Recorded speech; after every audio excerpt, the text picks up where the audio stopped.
And we are live. We just decided just to go live, right? Here we are.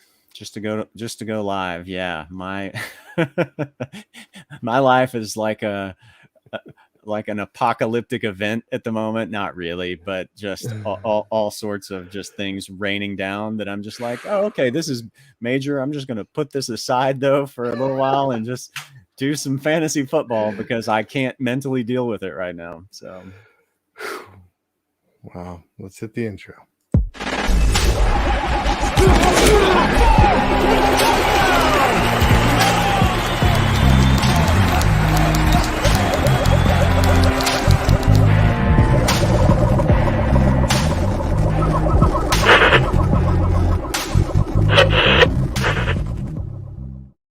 We are the Roto Hackers video podcast. My name is Judah Buddha, and I'm here with It's Jared, the absolute stud. We are your unauthorized source of football and fantasy information and news. And sometimes we just need to step away from the office, right? Now, these days, working from home, it's like, oh my God, stepping away from the office is just it's almost impossible, right? Our phones, we have to throw our phone in the ocean.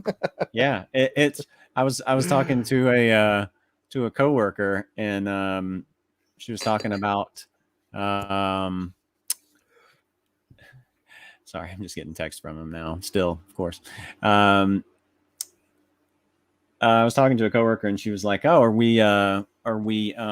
she was talking about how her life is less hectic at the office," and I'm like, "No, mine's worse away from the office because they just expect you to be available. We have bad internet and Wi-Fi at our property, and so if you're somewhere around the property, they may not be able to get with you. Whereas if you're gone, they just assume that you're going to be available all the time. So yeah.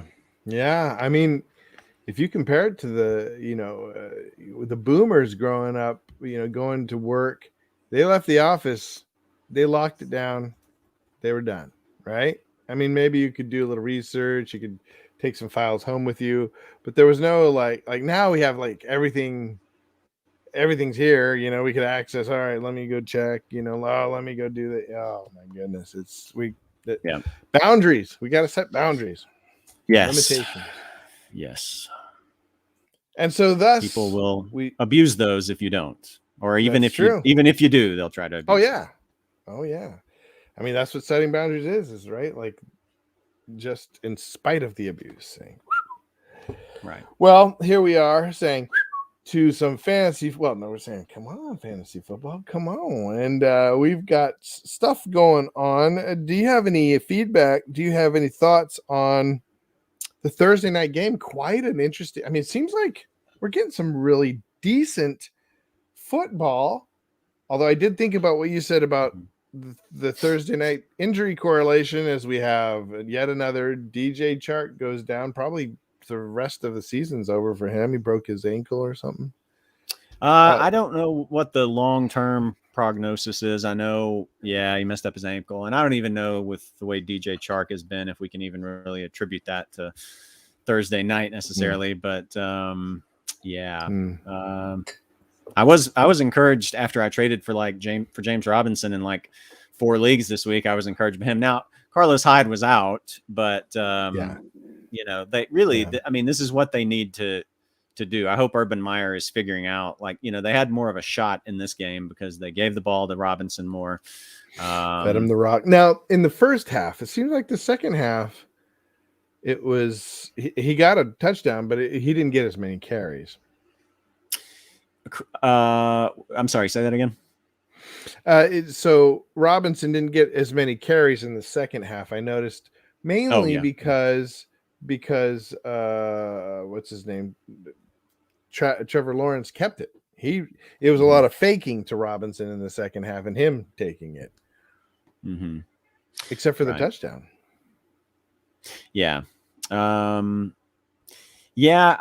don't know. The Jags, they're going to be uneven, for a lot of reasons, but hopefully they'll go to Robinson enough. I think Urban Meyer's maybe starting to figure out like he's at least got to go to him more. So Tyler Boyd, man, getting everything. Everything was thrown to Tyler Boyd this time. Tyler Boyd, yeah. Chase still had an okay day. He hit double digits in half point. But yeah, with T. Higgins out, Tyler Boyd was just soaking up those targets. Man. Yeah, Mixon had an okay day. Burrow ended up okay. Like high teens. I mean, that's still not great in the fantasy world. Because of the secret of the Uzama getting those 2 touchdowns. I guess he's the new red zone threat there. Is that somebody you would consider picking up? Usama? I didn't even know he was still playing until that game. Honestly, I don't even say that as a slam. Like I have not heard that name in a long time. And so, yeah. Well, some of us are going to have to be looking for a tight end, as it looks like Rob Gronkowski and Kittle may not play. Kittle may not play. Rob Gronkowski is not going to play. Yeah. So, do you have any good ideas for? Are you just going to pivot to Brait, or would you recommend for those of us that have Gronkowski, do we look for some kind of arbitrage play in Brait, or who's the other guy that's there? The other tight end. He might get more playing time. OJ Howard. OJ Howard, yeah. Ooh. Yeah. I mean, there's already so many options in that Tampa offense. I don't know how much I want to start going farther down the list. I mean, I know Brady likes the tight end, and Brait, even with Gronk last week, had 5 targets, 4 receptions, 35 yards. Especially if you're in a deeper league, that might be, your best available pivot, because he's 6% rostered. Oh yeah, I see him everywhere on the waiver wires. Yeah. Yeah. So, but then you've also got some possibilities out there, like, guys we talked about, I think last time, like Dawson Knox or someone like that. So yeah, you're maybe going to have limited options. I was looking, like, I think every league where I have Gronk, I didn't really draft him much. And so almost every league where I have him, was originally my second tight end. And so, cause I picked him up off free agency or waivers later. So I'm just like, when I'm pivoting from Gronk, I'm pivoting from him to like Pitts or Noah Fant or someone, so interesting. So, okay. but if you've got Gronk as your starter, then yeah, I think Brait's not a bad option. Or if not, then Knox, like we talked about, he's the 6th. I think he has the 6th most points of tight ends. Yeah. Quietly productive. 41% rostered, so he's available a lot there too. Well, another thing is, I don't know. So the other news is that both Julio Jones and AJ Brown may not play. AJ Brown will not play. Julio Jones may not play, but Ferkser will play.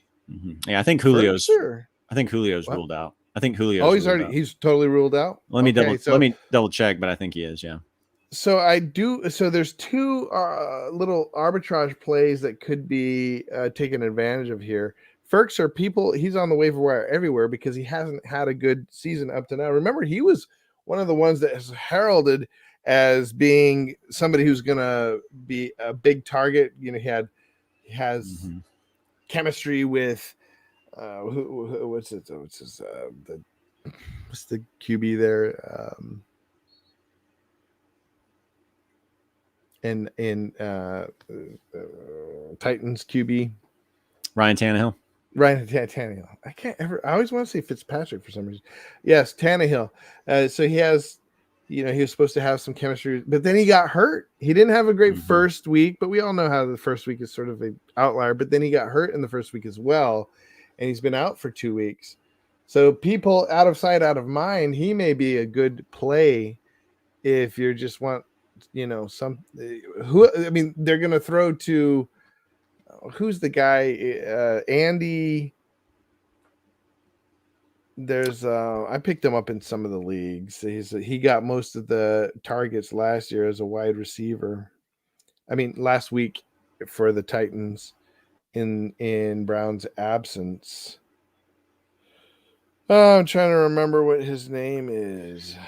Yeah, there's a couple of guys. One's got a long name, and one of them is Chester Rogers because he's a former Colt. I remember him, but yeah, there's Andy Westbrook something. Yeah. They say that is the guy. I've heard people talk about him as having the most targets, and he is the one to pick up. I think I'd just go with Ferkser. He's already knows the scheme. He is well established with the Titans. I don't know. Seems like he would. Oh, so Kittle was officially. No, he's officially questionable. Interesting. Are you worried about Kittle playing? You have some Kittle, don't you? I have a very little bit of Kittle. Yeah, because I think it's it's an afternoon game, so anything that's not a 1:00 game, you pretty well have to decide if you want to take the risk or not. So you got to have another option available. Yeah. Then the other one is Everett is out for the Seahawks. Do we fire up my old friend Disley, the dizzying Disley? Remember, that's that guy. Would you fire up any Disley? Possibly, yeah. Depending on what your options are. This Russell Wilson likes to throw to his tight ends, no matter who it is. So, I would be willing to go to that under certain circumstances. Who would you rather go with? If you're hurting at tight end, you need a tight end, Ferkser or Disley? With the Titans situation and both their starting receivers out, I'd maybe lean Ferkser.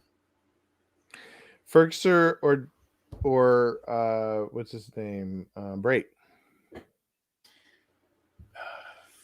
Probably Brait. Probably Brait by a hair. Okay.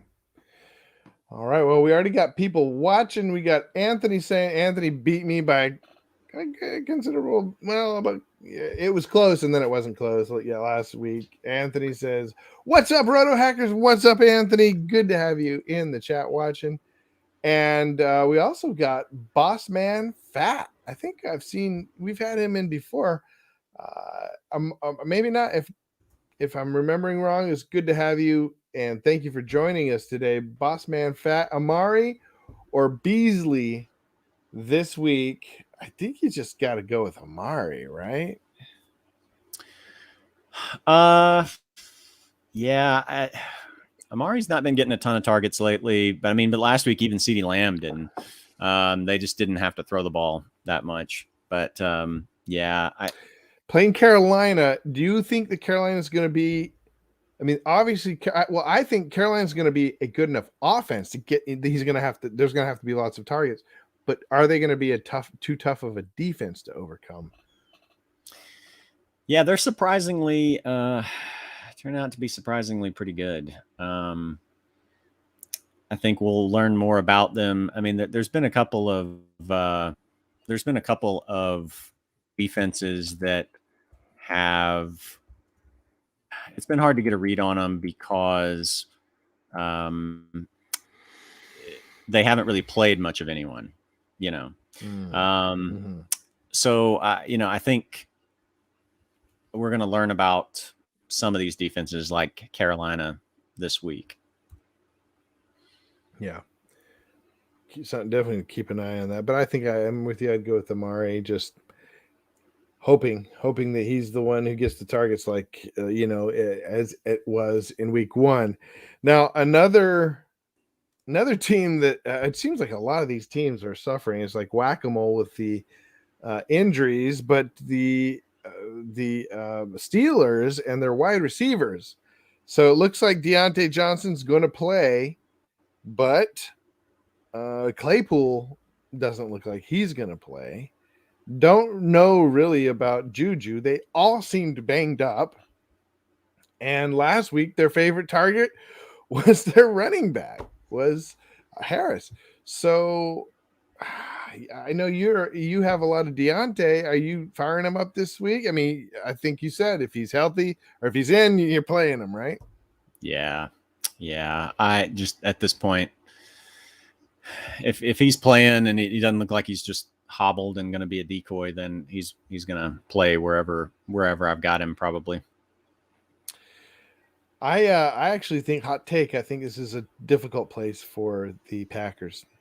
I think I heard someone talk about playing the Steelers as a defense in DFS, and I don't think that's a bad idea. Just because I think it's going to be a low scoring game, and I think I saw that the Steelers are getting everybody back on their defense, or they're starting to get healthier at least, and they're still stout defense. Yeah, Nothing to, especially the secondary. I think we established that last week. Well, are we going to see Dalton? Are we going to see who is it going to be? Justin back? Are we going to get to see Nick back in under center? Do you have any read on any of that?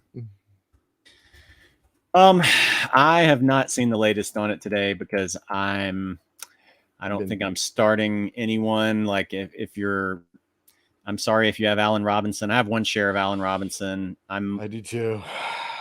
I might throw him in there, but I mean, I don't know. I've got him on the bench right now. I'm worried. Yeah.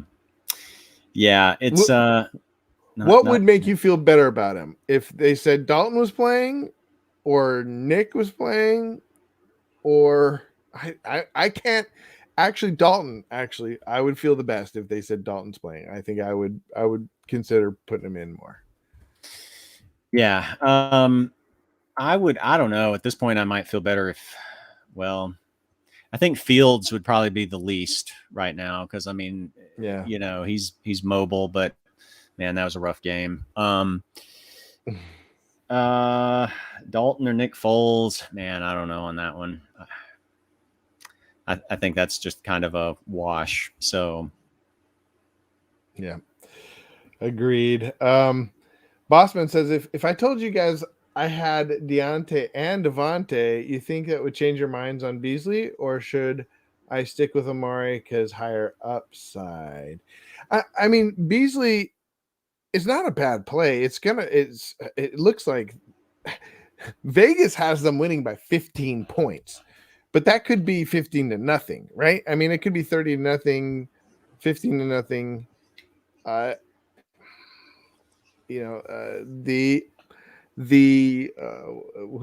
The Jets defense, I think they're playing the Jets, right? Is not, it's not nothing, right? It's not like just going to roll on them. I've seen the Jets actually do pretty well against teams. Not to say that they're going to win, but it might be more of a game of attrition. Mm-hmm. Yeah, I'd just be inclined to stick with Amari. Yeah, me too. All right. I mean, it could be huge upside for everybody, right? I mean, if Dak is on, they're playing at home. I don't know. I think it could be big time for everybody. Yep.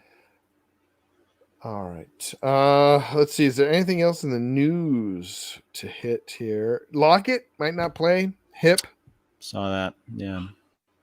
Him, Dwayne Estridge, and Rashad Penny are all Rashad Penny's been ruled out. So that, to me, that kind of like, I kind of start thinking about Disley again. Yeah. Yeah. I think if Lockett was out, Disley becomes a more attractive play too. So I'm going to keep my eye on him. Well, do you have any big questions going into, I think it might be kind of a shorter day today. You've got stuff to do. I've got stuff to do, and we don't have a lot of people asking questions. Do you have anything going into the week that you're struggling with, or that you thought you'd bring to the audience?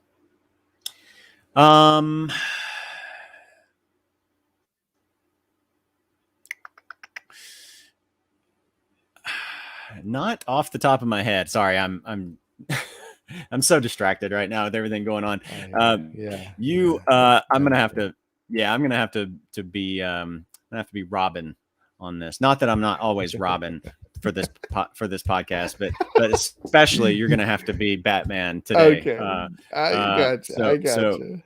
So you're gonna have to take the lead on this for a minute here. Sorry, viewers. Real life. Real life is interfering. That's okay. And today is just going to be a short one today. We got a lot of people got things going on. But we do have Revise in the chat saying, who wins, Mike Davis and AJ Brown or Naji Harris? I guess this is my understanding is this is a trade, and I'm going to say Naji Harris is a do it at this point. I don't know when AJ Brown's coming back. I don't know what he's going to look like healthy. I mean, we saw him healthy for the first couple of weeks, and what did he get you? Yeah, I mean, this is is it a do it? I don't know if that'll even go. I don't know if it's already gone through or if it's a trade that's pending or proposed, if it will even go through. But Naji, right? Naji is a huge win. Naji, absolutely. Okay, right? Yeah, because I mean, Mike Davis, sure, he'll get you a regular 8 points. AJ Brown, he might come back and be, but again, he's a wide receiver, and time again we say there's so many wide receiver options out there. You got to have elite, not injured guy to really have any kind of leverage when it comes to wide receiver. And Naji Harris is getting better and better, more and more touches, more and more targets. Last week he had like 50 or something like that. It wasn't that much, but he had a ton of targets. Yeah, I think he had 18 targets. Yeah, right. So not somebody to blow your nose at. Nah, definitely go for Naji. I don't know, which side did you get though? Let's see if you put it in the chat. He said he's getting Naji. Oh, yeah. Then you definitely get, sir. You get a. Do it! Come on! Do it now! Yeah. He already got him, I guess. Okay, good. He said they almost vetoed it. Oh, okay. Yeah. I mean, it's not. I don't think it's collusion. You should talk about the trade that you might have going through. Did they veto that or not? Gosh, I've had so many I don't even remember at this point. This was which one was this again? Oh, let's see if I can find it. Oh man, I couldn't believe that you were getting this deal. You are getting Jonathan Taylor and T. Higgins. Oh yeah. And you are giving away David Montgomery and broken Eli Mitchell. Right.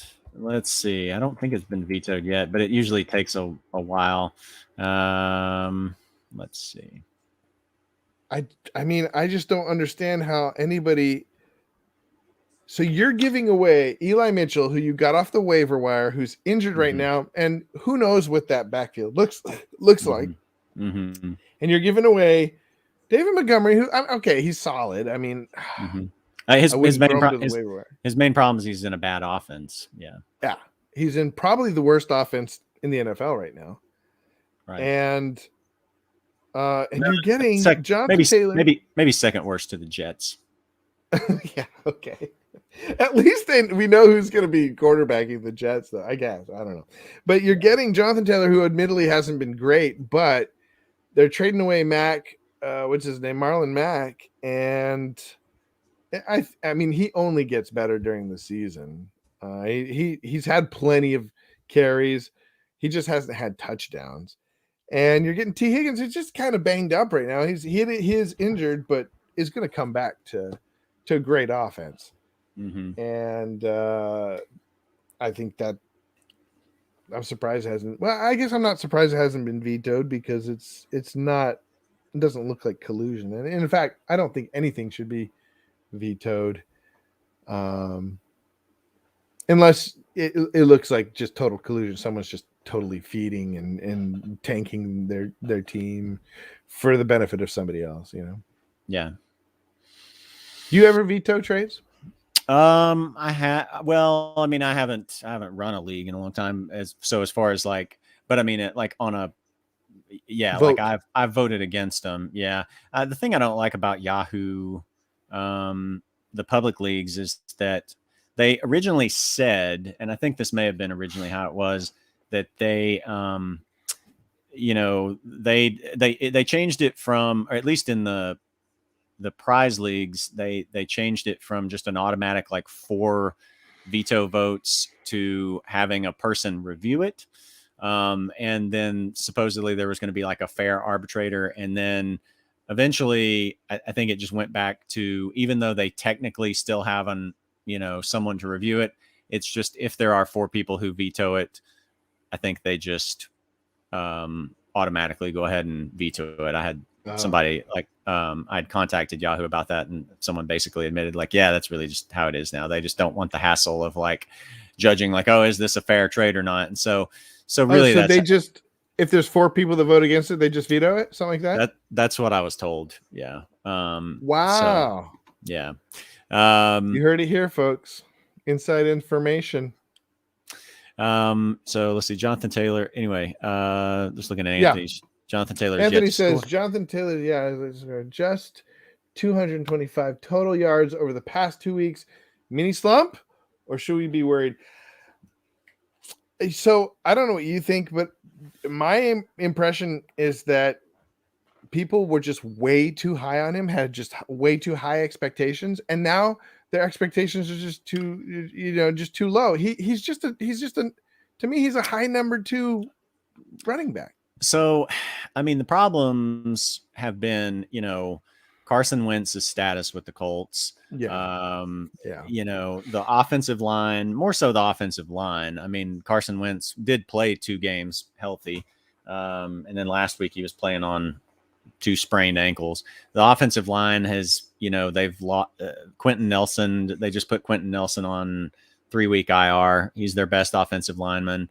Braden Smith, their right tackle, has been out. And even the guys that have been playing have not played particularly well. Great. So yeah. Taylor's gotten a ton of carries inside the 5. But it's just a case where offensive line and playing, one of the teams they played was the Rams. And I think it'll turn around for Jonathan Taylor. But their schedule looks a lot better going forward, right? Yeah. Yeah.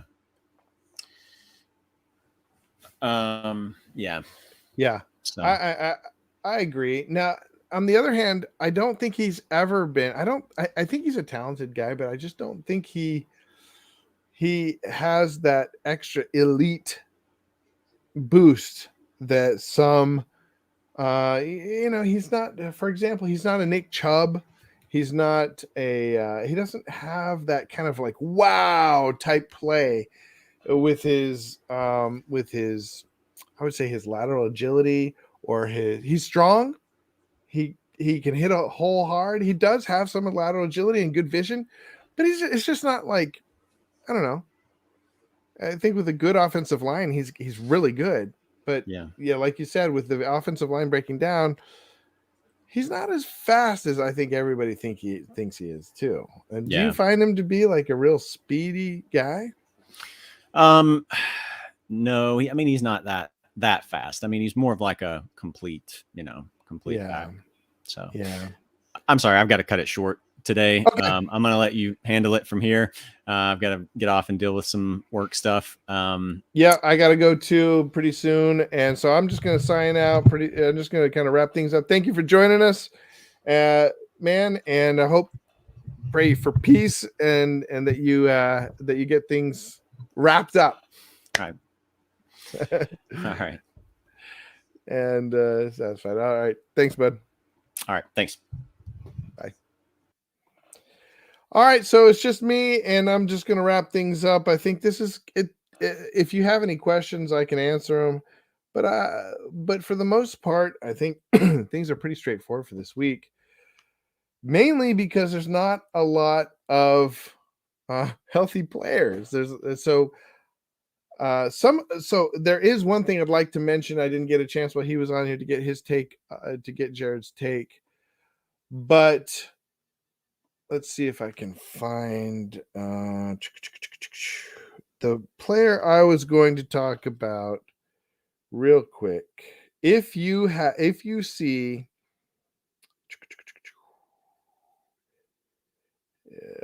I can't find what team I had him on, but Curtis Samuel. I think Curtis Samuel is somebody, if you see him on the waiver wire, he is going to play this week and is somebody who's going to, I think, get a lot of looks, a lot of touches, and might even get some carries as a wide receiver. Somebody who could really be excellent for DFS if you're looking for like really cheap wide receiver, but also as everybody's trying to figure out who to put in for some of these injured players. Maybe you have Lockett and he doesn't play. I'd say fire up some Curtis Samuel. Trying to think if there's anybody else. The tight end situation is tough. I like Disley a lot. I like Ferkser a lot. And then you could also go with Dwelly, who you might want to pick up Dwelly if you are a what's his name? So I need my guys to tell me the names of these players. But if you are a Kittle, obviously Kittle. If you are a Kittle owner, maybe pivot to Dwelly, as they just go to their tight end. I mean, and last time when Kittle was out, Dwelly got a touchdown or two. He was a target in the red zone. Other than that, if you guys don't have any other questions, I'm going to call it a day. And feel free to leave questions anyway, and we'll come back to this video and let you know. So until next time, and we will probably be here Monday night to answer questions, look at waiver wire. Good luck on the games tomorrow.